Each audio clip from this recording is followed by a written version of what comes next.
চাঁদা না দেওয়ার অপরাধে ঢাকার মিটফোর্ড হাসপাতালের সামনে সোহাগ মিয়া নামে এক নিরীহ ব্যবসায়ীকে মধ্যযুগীয় কায়দায় পাথর দিয়ে নৃশংসভাবে হত্যার ঘটনায় গভীর ক্ষোভ ও প্রতিবাদ জানিয়েছে হবিগঞ্জ মেডিকেল কলেজের সাধারণ শিক্ষার্থীরা।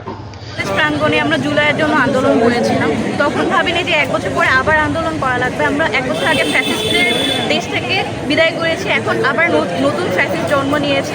গত 2 দিন আগে যেই মিটফোর্ডের সামনে যে নৃশংসভাবে একজনকে হত্যা করা হয়েছে, এটা খুবই মর্মান্তিক। আর কোনো দিক দিয়ে এটা কোনো মানুষের পক্ষে করা সম্ভব না।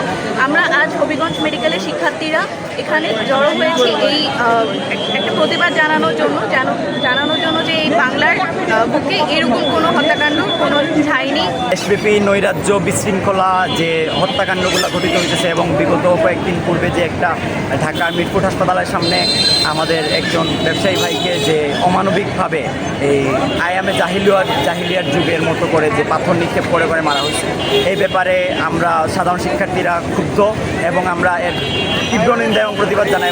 শনিবার দুপুর 12টায় কলেজ চত্বরে আয়োজিত মানববন্ধনে শতাধিক শিক্ষার্থী অংশগ্রহণ করেন। তারা হাতে নানা প্রতিবাদী প্ল্যাকার্ড ও ব্যানার নিয়ে দাঁড়িয়ে এই নির্মম হত্যাকাণ্ডের তীব্র নিন্দা ও দোষীদের দ্রুত গ্রেপ্তার ও দৃষ্টান্তমূলক শাস্তির দাবি জানান। এ সময় শিক্ষার্থীরা বলেন, একজন নিরীহ ব্যবসায়ীকে প্রকাশ্যে দিনের আলোতে যেভাবে নির্মমভাবে হত্যা করা হয়েছে তা কোনো সভ্য সমাজে কল্পনাও করা যায় না। এটা মানবতার চরম লঙ্ঘন এবং রাষ্ট্রীয় নিরাপত্তা ব্যবস্থার ব্যর্থতার বড় প্রমাণ। আমরা এই হত্যার দ্রুত বিচার চাই। মানববন্ধন শেষে শিক্ষার্থীরা কলেজ ক্যাম্পাস থেকে বের হয়ে শহরে গুরুত্বপূর্ণ সড়ক প্রদক্ষিণ করে কোর্ট প্রাঙ্গণে মসজিদের সামনে গিয়ে বিক্ষোভ মিছিল করে সমাবেশ করেন। আকলাস আহমেদ প্রিয়, সময় বাংলা।